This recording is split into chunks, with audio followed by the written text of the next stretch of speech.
and the numerical itself. Sorry, rather than analytical itself, but it has the same, or we will arrive at the same answer. Now, in terms of solution, when we say that is a exact solution for that particular problem, kasi nga analytical eh, di ba? Direct solution siya. Ibig sabihin nito, exact siya. Di ba? Numerical methods is more of approximate solution. Okay? Approximate solution. Okay. Now, the third factor in which ito yung pag-aaralan nyo for this week is the error. Now, in analytical, there is no error. Why? Because direct substitution lang siya. No? Direct substitution lang siya. While in numerical, no, that is formed on case-to-case basis. Nakadepende siya kung anong method ang ginawa mo. Okay? Kung anong approach ang ginawa mo dun sa mismong problem. So, yun ang pag-aaralan ninyo for this week. Okay, this is the approximation and rounding errors. Dahil nga, some of the problems in our field requires what we call an accuracy and precision, no?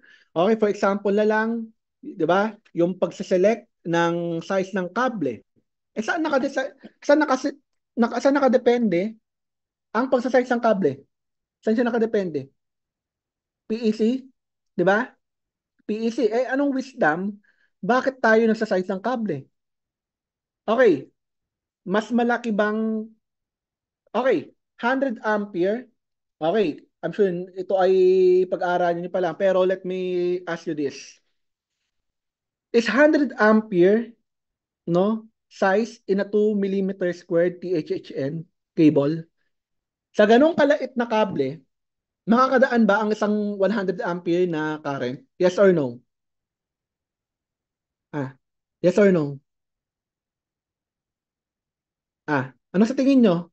Pag ikaw pinag-design ng isang system ng plano ng bahay, papadaanin mo ba yung 100 ampere sa 2 mm na kable? Ah,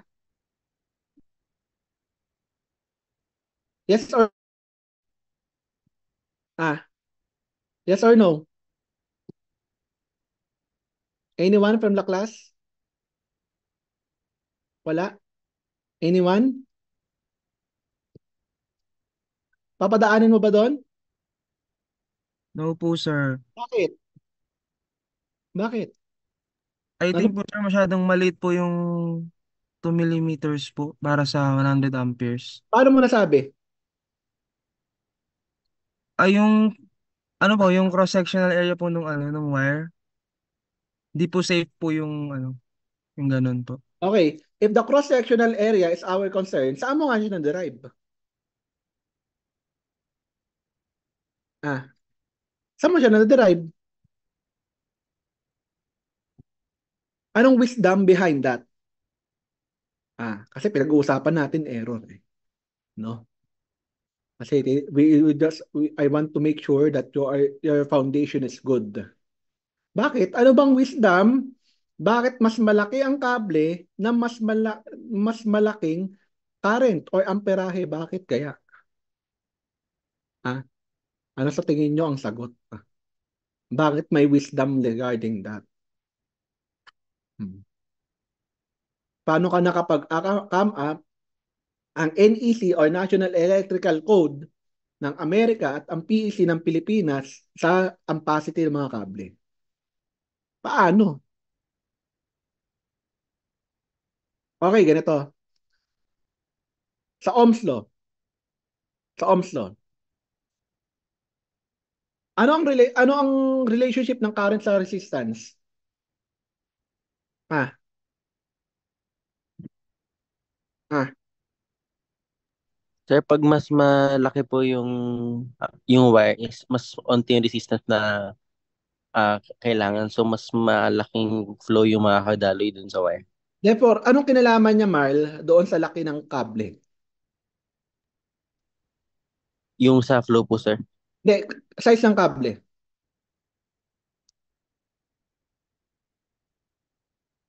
Size ng kable.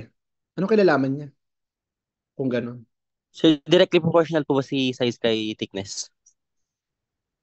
Yung thickness kasi pwedeng thickness ng kanyon, insulator yun. Anong sabi bang thickness? Pag thickness po sir, pwede po tayo mag-base sa Ohm's law.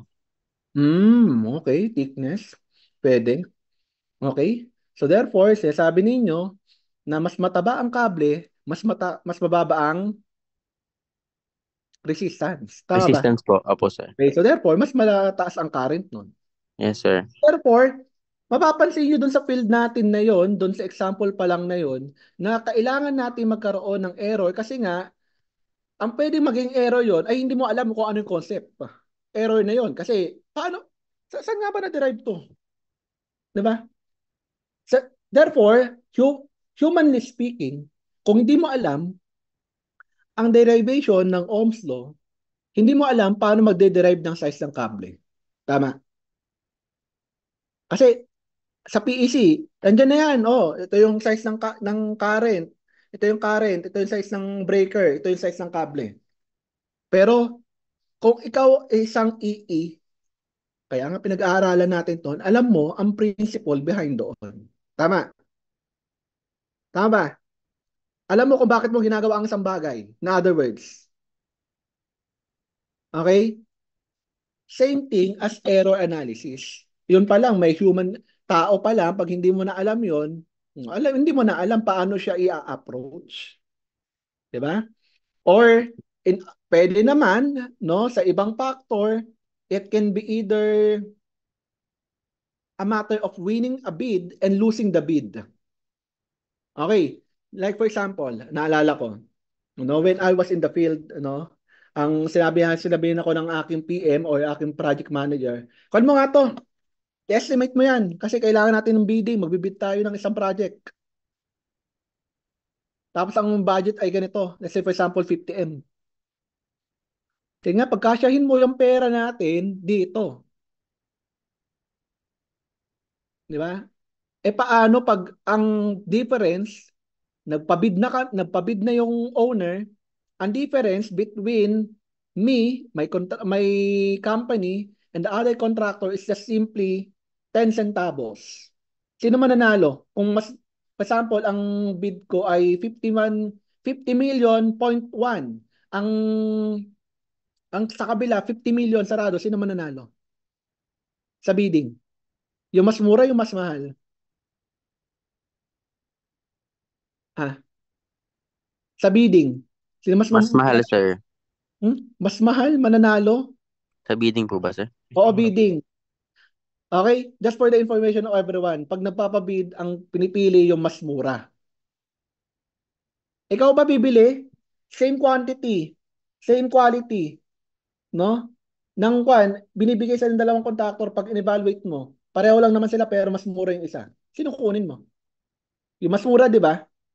So, ang difference lang namin ay 10 centavos pero natalo ako. Sayang yung million na project na yun. Bakit? Kasi marami akong tinake into account na consideration as I estimate that particular project. Ano yun? Size ng kable, home run, di ba? In other words, no, when we delve into the field of EE, practically speaking, makakaroon tayo ng encounter sa mga to. And another example, when we estimate, let's say for example, the home run of a certain circuit, no? Hindi mo alam, no? Hindi mo alam kung gaano kalayo, okay, yung home run niya. Pero ang alam mo, no? Ito yung dadaanan niya. Mula sa point A to point B. Ito yung dadaanan niya. Pero, does it mean na pag anilatag ko na yung kable, yung conduit, ay kapareho lang doon ng ilalatag ko sa actual? Hindi. Siyempre. Yung electrician, magagaling pa naman yan, magagaling mag-tansya, pinapadaan nila kung saan-saan ang kable. Hindi naman sinusunod yung plano. Diba? Nagkaroon ka na ng error kasi magkaiba yung plano at magkaiba yung ginawa. Kaya, one way or another, whether that is practically or numerically in our subject, we will encounter error one way or another. Now, our objective for this particular subject, particular lesson are the following. Anong pinagkaiba ng accuracy, precision, at bias? This is basically at the basic terminologies. what is the significant figures, ano yung iba't ibang klaseng error, at magkoconduct tayo ng isang error analysis na titignan natin anong pinagkaiba ng mga error na nabanggit ko. Okay, these are the objectives of our lesson. Okay, so let me discuss this course material that I uploaded on our Google Classroom. Ito yung PPT na gagamitin ko nun sa lesson video. No? Okay, but first let us define what are the difference between these three. No? Okay, now, in the past, kadalasan napapagbalik-baliktad natin tong tatlong to. Anong pinagkaiba ng tatlong yan? Now, numerically speaking, by definition, precision is ability to give multiple estimates that are near to each other, no, or in statistics, ang definition nila dyan, yung measure ng random deviation. Now, ang sinasabi ni precision, ito yung ability ng isang solution na magbigay ng mga sagot na magkakalapit sa isa't isa. Tagalog. 'Di ba? So therefore, in a precision manner, you have to be you need to have two or more measurement. Paano ko makukumpara kung wala kang basihan? Tama. Okay, so precision, sinasabi niya dito, gaano magkakalapit yung sagot ko. On the other hand, accuracy, yung kapatid niya, ang sinasabi niya, this is the ability of the measurement to deviate from the true value. Let me repeat. From the true value. Now, ang tawag nila kasi dito sa ibang terminology, exactness of answer. Okay, exactness of answer. When we say accuracy, no, it can deviate from the true value. Gaano ako kalayo sa totoong sagot? Ika nga. Gaano ako ka-exacto? Nag-gets nyo? Kung yung accuracy, ang pinapertain niya ay yung true value sa kanyang measured value, ito namang precision, ang pinagkukumpara niya, yung layo ng isang measurement sa isa. Okay? So, ang tawag nila dito, at ito ay isang kwan ko, no? Isang pagkakatawag ko dito, nearness. Nearness. N-E-R-N-E-S-S. Nearness. Pagkakalapit-lapit. Kung yung precision, gaano kalapit sa isa't isa, yung accuracy, gaano siya kalapit dun sa eksaktong sagot o dun sa totoong sagot. Nag-gets yung pinagkaiba? Okay? Now, on the other hand, bias is between the center of the host and the center of the target. Now, technically speaking, no, or statistically speaking, this is the systematic deviation of values from the true value. Now, let me give an example. No? I-apply ko to sa isang scenario. No? Okay. For example, yung mga vloggers ngayon. Mga vloggers. Diba? Minsan, ang narinig natin sa social media ay yung mga vloggers daw, lalo-lalo na yung mga food vloggers, binabayaran ng, let's say for example, ng isang restaurant. Nakarinig na ba kayo ng ganun? Okay. Now, parang pag ganito, yung isang restaurant, binayaran ng isang food vlogger na i-review yung mga pagkain nila. Okay.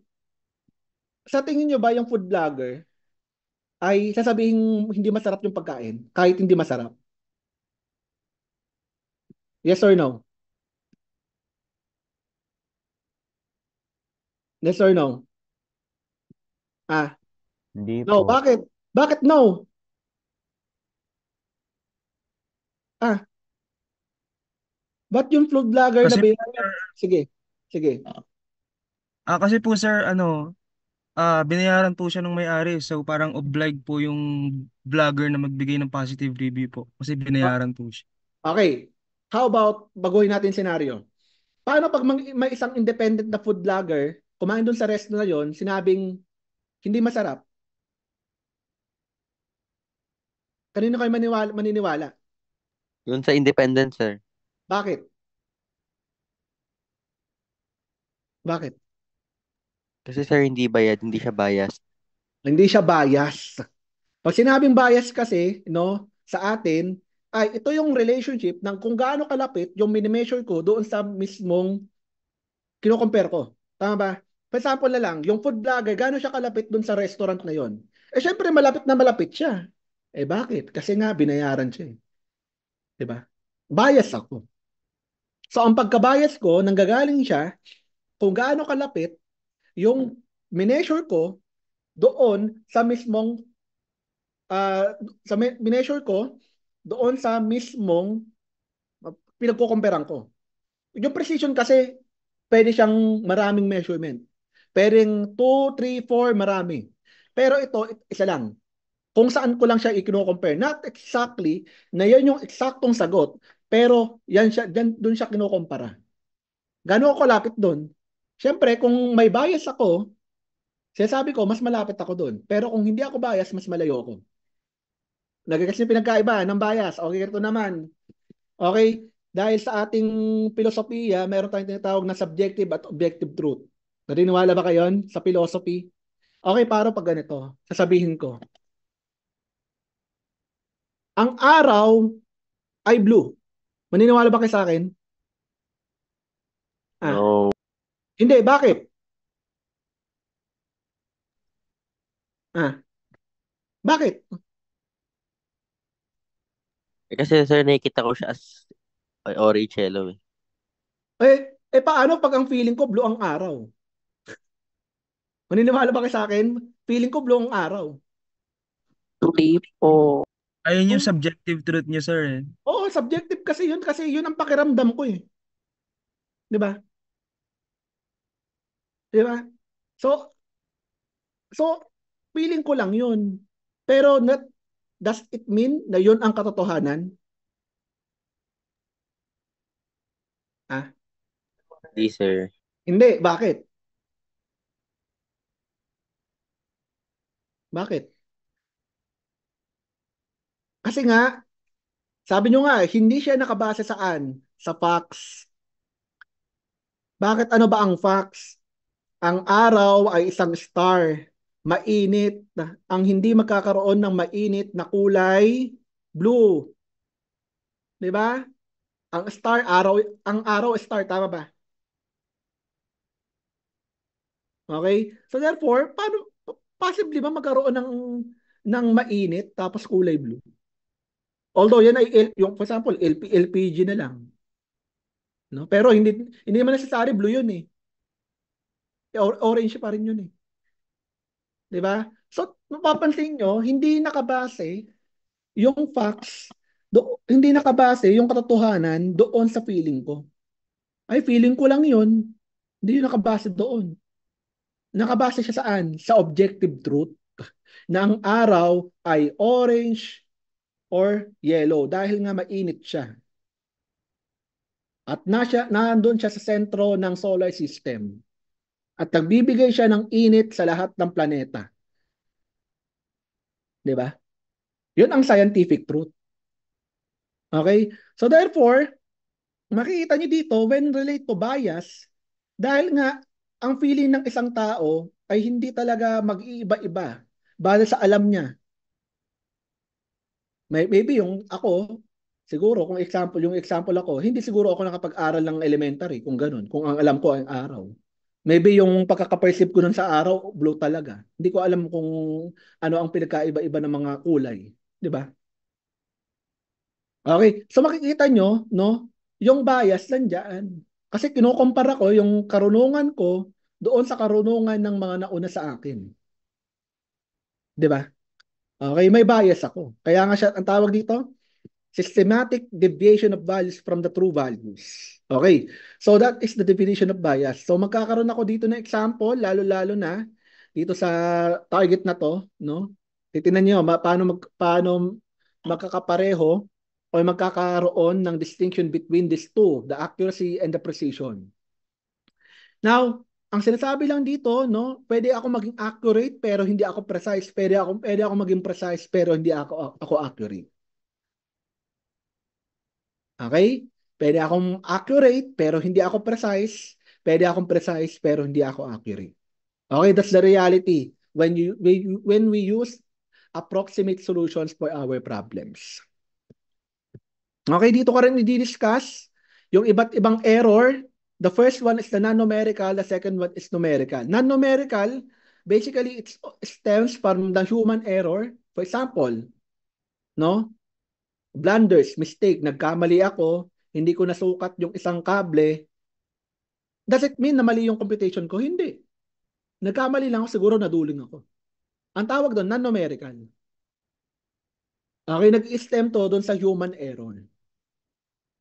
Okay? And numerical error stems out from the number itself, from the solution itself. Okay, that is comprised of the round of error, truncation error, ito yung mga truncated terms. For example, Taylor, Maclaurin, okay, propagation error, okay, and mathematical approximation error. Okay? So therefore, mapapansin niyo dito yung non-numerical at numerical ay halos magkapareho lang in a sense na, for example, lang sa computer. No? Sinong gumawa ng computer? Ah, sinong gumawa ng computer? Tao o robot? Ah, sinong gumawa ng computer? Tao o robot? Tao po. Ah, tao. Tao po, sir. Ang tao ba may error? Meron po. Therefore, may error ang computer. Yes po. Diba? So therefore, kung makikita nyo dito, talagang kung titignan nyo, no, na mabusisi, halos pareho lang to kasi kung ano yung solution, sino pang susulat ng solution, di ba tao rin? Okay? No, so therefore, kaya lang kinategorize itong dalawang to para malaman natin ano yung pagkakaiba nilang dalawa. No? With relates to our numerical methods. Okay. Dito ko rin di-discuss yung ating measurement and truncation errors. What is the difference between relative and absolute error? Dito ko rin siya di-discuss. No? And ano yung tinatawag na true error? No? Okay, dito ko rin siya di-discuss. Ito yung ating mode error analysis. No? Ayan siya. Okay, dito ko rin di-discuss yung tolerance. Ayan. Okay, significant figures. Na meron tayong walang kamatayan na pi. No? Ayan.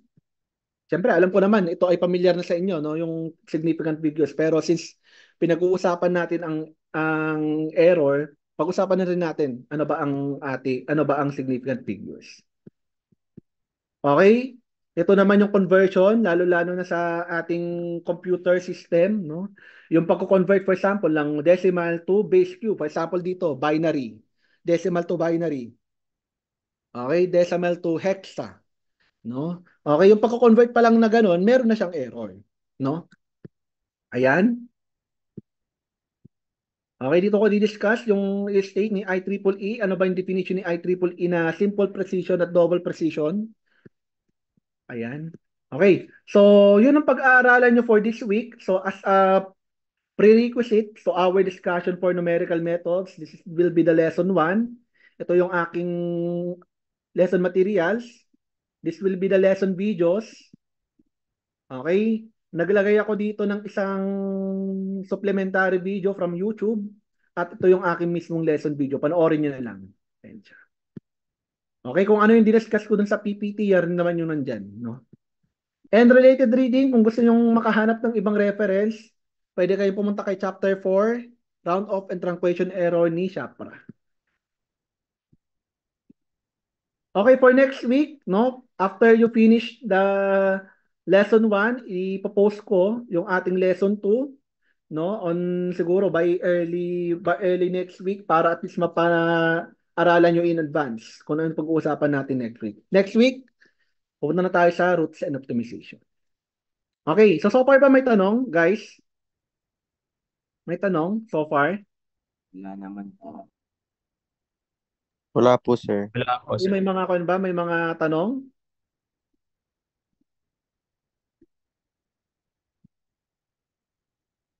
Wala po. Okay? So kung wala nang tanong, so check muna ako ng attendance no, bago tayo mag-dismiss, no?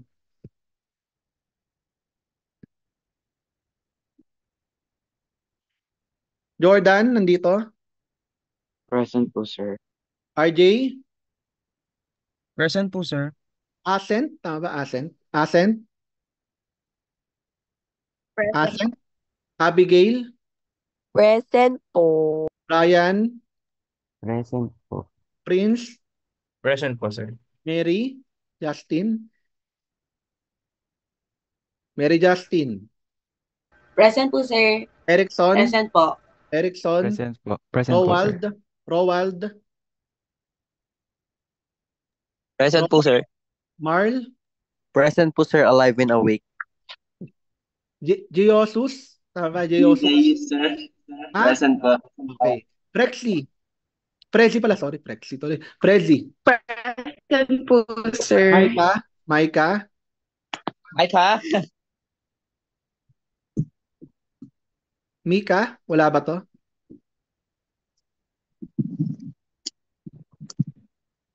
Mika? Wala? Mara? Ano? Mari May? Maraya. Ay, Maraya May. Present po. Jasmine? Present po. Jasmine? Haya Jean? Present po. Sahas Rara? Present po. Daniela? Hana? Present po, sir. Joash? Joash? Sir. Mary Grace? Present. Maika? Final call. Wala. Absent pa to? Si Maika Angela Lampa? Final call. Wala? Okay. Sige. Okay. So, kung wala nang tanong, so we will see each other again next week. We discuss the first lesson, which is the roots and optimization. Baka for next week ulit, i-designate ko na sa inyo yung first activity nyo for our machine problem. Okay. Good morning po. Sino yun? Lampa po. Sino yun? Lampa po. Ay, Lampa. Ano lang po na, ang hina po ng internet kanina, sir. Okay, sige. Okay na. Sige, so, kung wala nang tanong, so, see you again next week for our meeting. Kindly open all your camera for our documentation.